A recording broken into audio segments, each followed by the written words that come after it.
Depois dessa parte em que ele discute todo esse modelo e todas essas perspectivas, ele vai realmente para os princípios de riqueza. Como é que ele diz aqui o nome?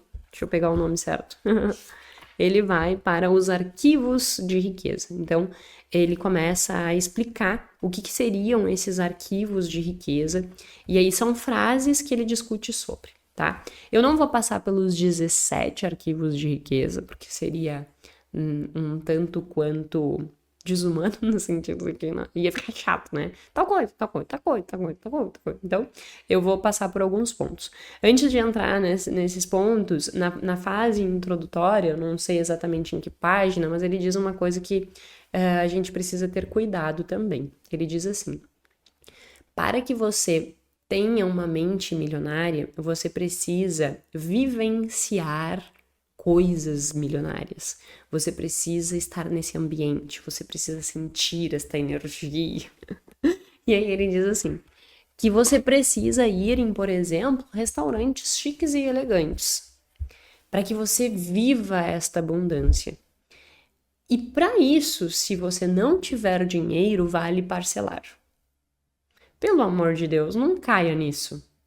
Não cai nessa balela de que para que você tenha uma mudança das suas crenças, do seu padrão de comportamento, você precisa gastar o dinheiro que você não tem para viver experiências que você ainda não pode pagar.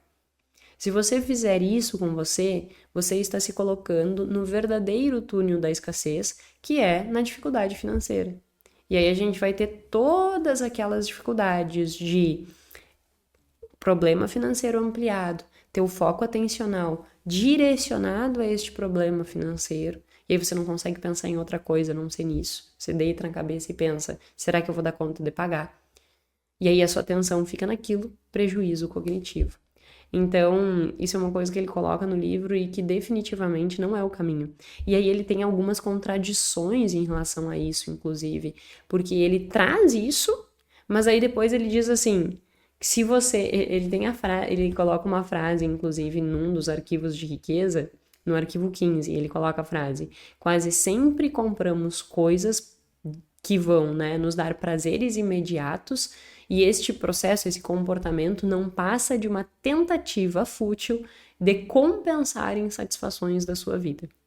Então ele se contradiz, né? Quando ele diz assim, vá restaurante claro e se precisar parcelar, parcele.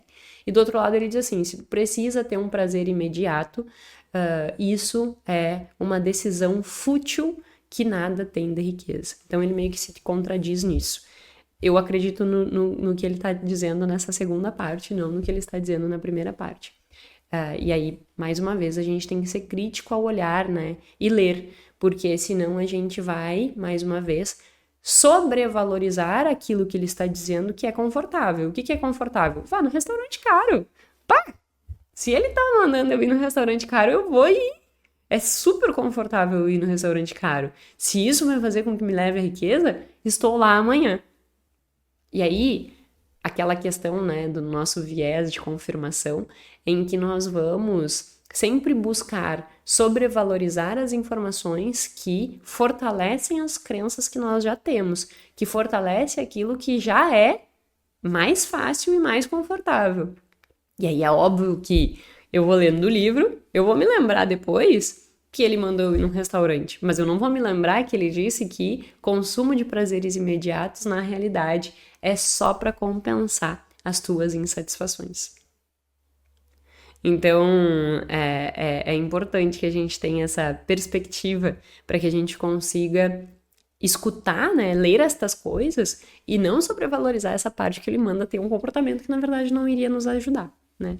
Então, é uma coisa que ele também traz nessa primeira parte do livro. Bom, vamos para o primeiro arquivo de riqueza. O primeiro arquivo de riqueza diz assim: as pessoas ricas acreditam na seguinte ideia: eu crio a minha própria vida. As pessoas de mentalidade pobre acreditam na seguinte ideia: na minha vida as coisas acontecem.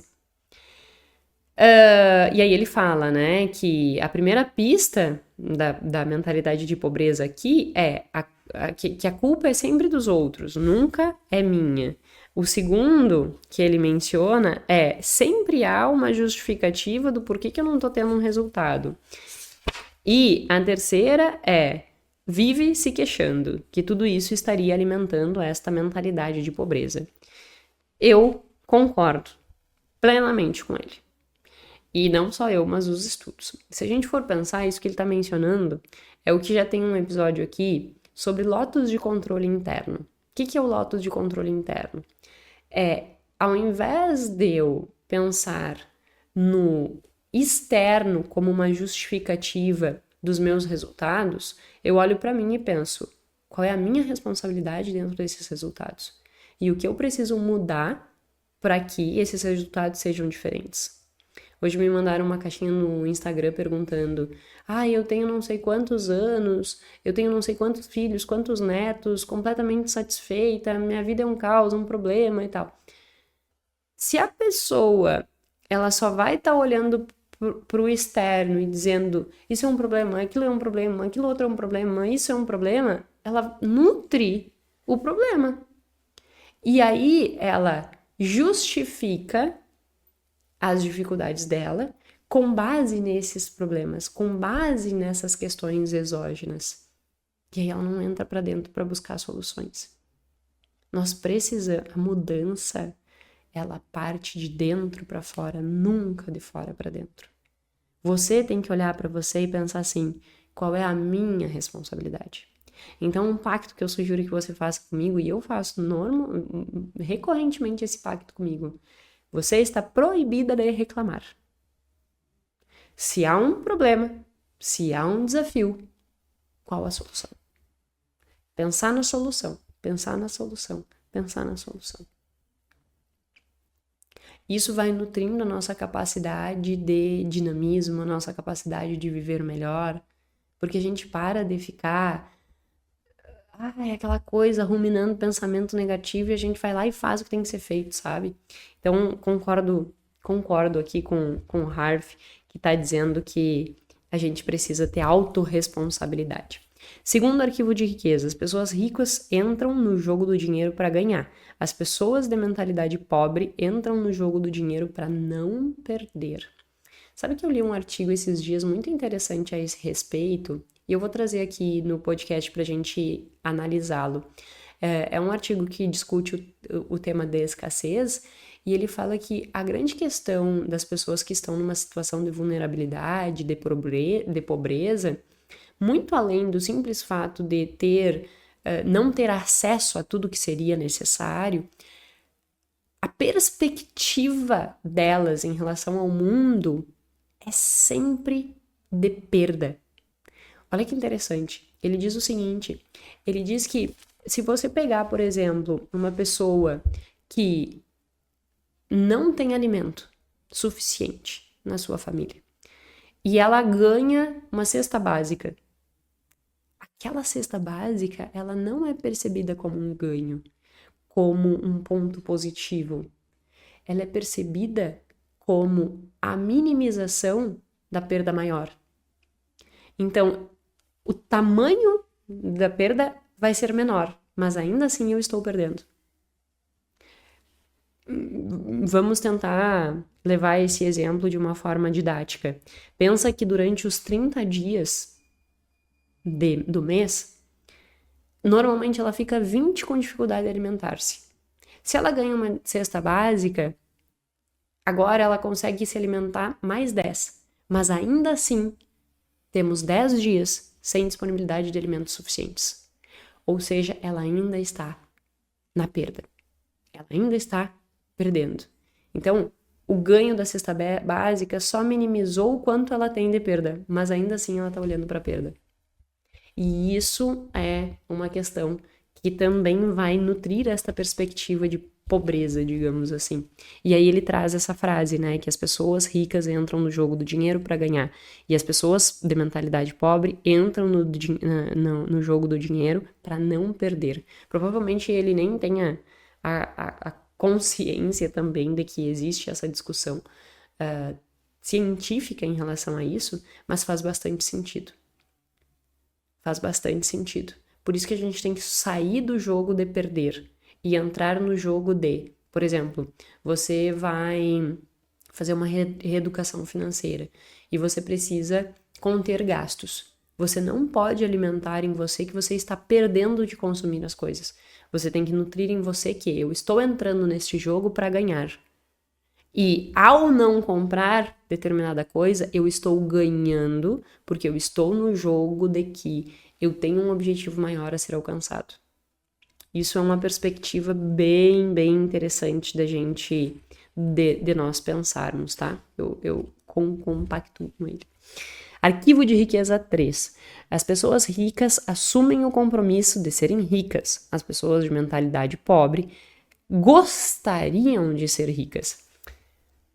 Aí aqui eu tenho um quê, sabe? Porque, assim, ó, sendo extremamente sincera, ascender de verdade na vida, ter fluxo financeiro alto,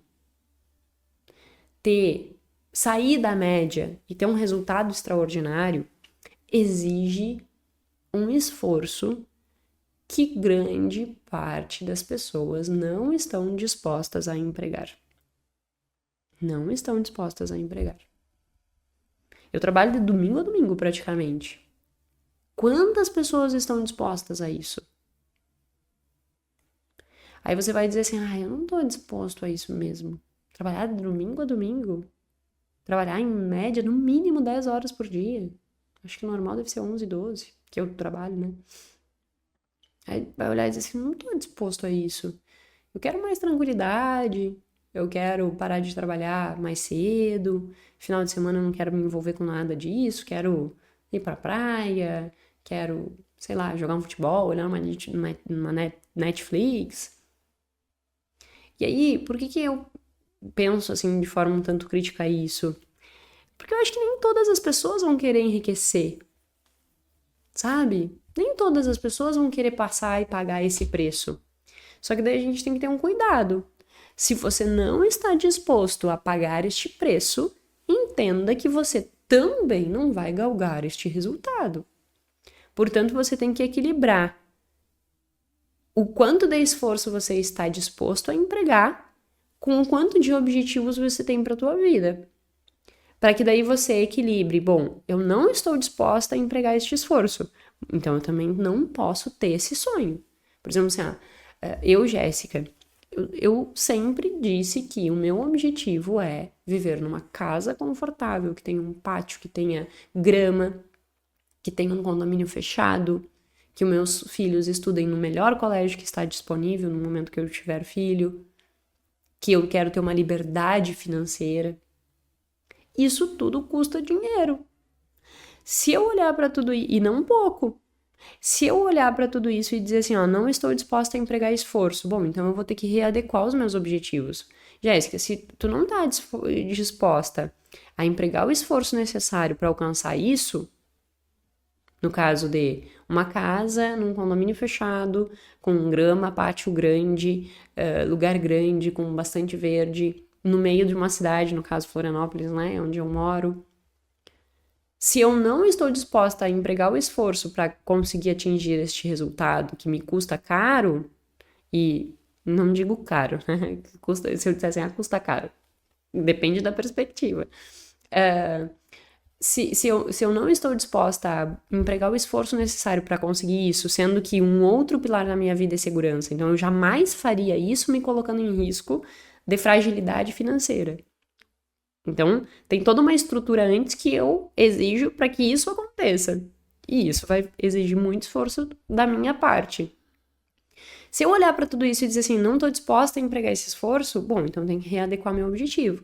Então eu tenho que me contentar em morar num apartamento menor, não ter a minha grama, meu pátio, piscina, enfim, meu cachorro grande.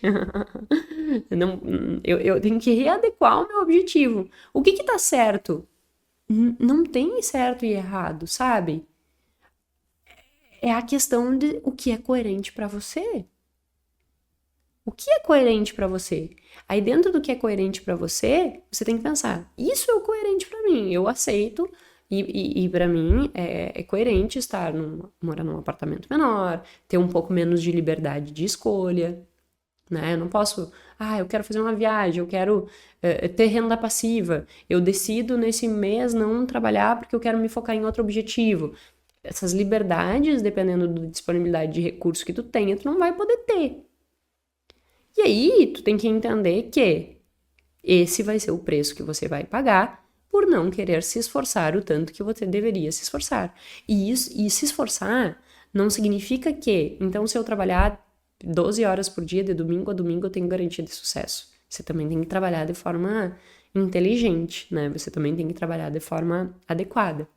Mas eu acho que é importante a gente refletir sobre isso, sabe? O quanto eu tô disposta a me esforçar versus o sonho e a estrutura de vida que eu quero ter. Se você não está disposto a se forçar a ponto de alcançar aquilo, readeque o que você busca para sua vida, para que você não se frustre. Isso é errado? Não, de forma alguma. Por isso que eu sempre bato na tecla, você tem que entender o que é importante para você. Porque daí você vai fazer essas adequações necessárias. E aí você vai viver bem, porque no final das contas, não é uma vida ou outra vida que faz sentido, mas é o que a vida que você está buscando, que está atrelada com os seus valores, vai te gerar de bem-estar. Porque no final das contas, independente dessa estrutura, o que nós todos queremos é viver bem, é ter bem-estar, é ser feliz. Só que para isso a gente tem que ser coerente e tem que ser responsável com aquilo que nós temos de valores, com aquilo que nós queremos para nossa vida. Então pense sobre isso, sobre esse equilíbrio. E aí por isso que eu digo que esse arquivo de Chiesa, né, a mentalidade pobre gostaria de ser rica, eu acho que a gente tem que readequar esta gostaria de ser rica, porque daqui a pouco a pessoa não tá disposta a isso, sabe? E tudo bem, faz parte, só que ela tem que readequar o que ela deseja. Arquivo de riqueza 4. Deixa eu olhar. Eu já tô atrasada. 1 hora de podcast. Eu vou falar os que eu acho que é mais importante, tá? Vou pular para o arquivo de riqueza 6, que diz assim: as pessoas ricas admiram os outros ricos e bem-sucedidos. As pessoas de mentalidade pobre guardam ressentimento de quem é rico e bem-sucedido. Eu concordo com isso, a certo modo, exatamente por tudo que eu estava mencionando. Por vezes a pessoa diz que ela não quer, mas na verdade ela diz que ela não quer não é porque ela não queira, é porque ela não está disposta ao esforço, que é o que eu estava mencionando antes. Só que daí para justificar, ao invés dela dizer assim, ó, eu até gostaria, mas eu não estou disposta, então eu tô tranquila como eu vivo. O que ela faz? Ela julga o outro. Metido. A Jéssica quer uma casa com um pátio grande. Que frescura ela querer isso. Aí tu julga o que o outro tem como objetivo. Mas na verdade este seu julgamento nada tem a ver com o fato do que ele quer ou do que ele deseja, mas é para você se defender dizendo que o que você deseja é o certo. Então cuidado com esse ressentimento. Esse ressentimento não vai te levar a lugar nenhum, pelo contrário. Ele vai só te colocar num buraco e ainda vai somar dentro de ti sentimento ruim. Então, você precisa olhar para as pessoas como inspiração e olhar, isso faz sentido para mim? Faz. Isso não faz sentido para mim, então tá tudo certo. Tá tudo certo. Você não precisa querer o que o outro quer, mas você também não precisa julgar o que o outro quer. Nós precisamos respeitar a individualidade de cada um, né? A 7 fala sobre as pessoas ricas buscam a companhia de indivíduos positivos e bem-sucedidos. As pessoas de mentalidade pobre buscam a companhia de indivíduos negativos e fracassados. Eu acho interessante esse ponto, porque eu percebo muitas vezes as pessoas fazendo rodinhas para ver quem é que tem o maior problema financeiro. Porque a inflação. Porque não sei o que. Porque eu tenho filho. Porque a dívida. Parece que estão disputando quem tem o maior problema financeiro. Isso não faz o menor sentido. O menor sentido. Então, a gente precisa cuidar disso. Arquivo 9. As pessoas ricas são maiores do que os seus problemas. As pessoas de mentalidade pobre são menores do que os seus problemas. Provavelmente você, não sei se você já viu, mas tem um podcast aqui sobre percepção de autoeficácia, que é toda uma teoria do Albert Bandura, que é bem interessante. Albert Bandura é um canadense. E essa teoria ele desenvolveu há uns 40, 50 anos, se não me engano. E ela discute exatamente isso, assim, que por vezes a gente se acha ineficaz, né? A nossa capacidade de lidar frente aos problemas, a gente acha que não é capaz. Eu já comecei o livro e falei um pouco sobre isso. E é interessante esse arquivo de riqueza que ele traz, porque quando nós olhamos para o problema e nos colocamos muito menores do que esse problema, por exemplo, tenho dívidas. Se tu olhar para as dívidas e pensar assim, eu não sou capaz de lidar com essas dívidas, você nunca será capaz de lidar com essas dívidas. Então, é realmente assim, o que eu acredito frente às minhas capacidades. E aí, se eu perceber que eu sou incapaz, eu tenho que pensar o que eu preciso fazer para me tornar capaz. Essa perspectiva vai te ajudar bastante na resolução dos teus problemas. Concordo fielmente com ele.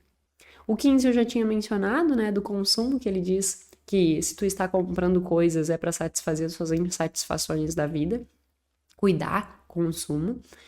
O arquivo é o seguinte: as pessoas ricas põem o seu dinheiro para dar duro por elas, as pessoas pobres, de mentalidades pobres, dão duro pelo dinheiro. É aquela coisa de tu viver nas circunstâncias, né?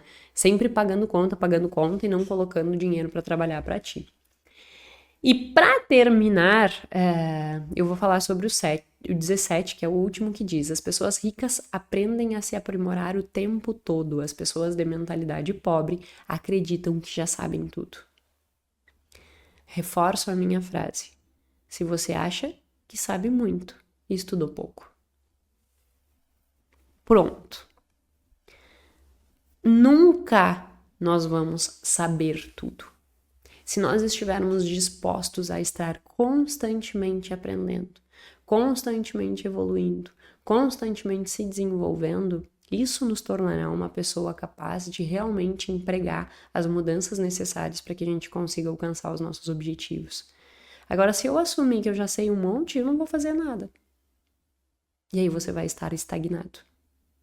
Então eu concordo plenamente com isso também, que é o último arquivo de riqueza e eu acho que encerra o livro de uma forma bem interessante.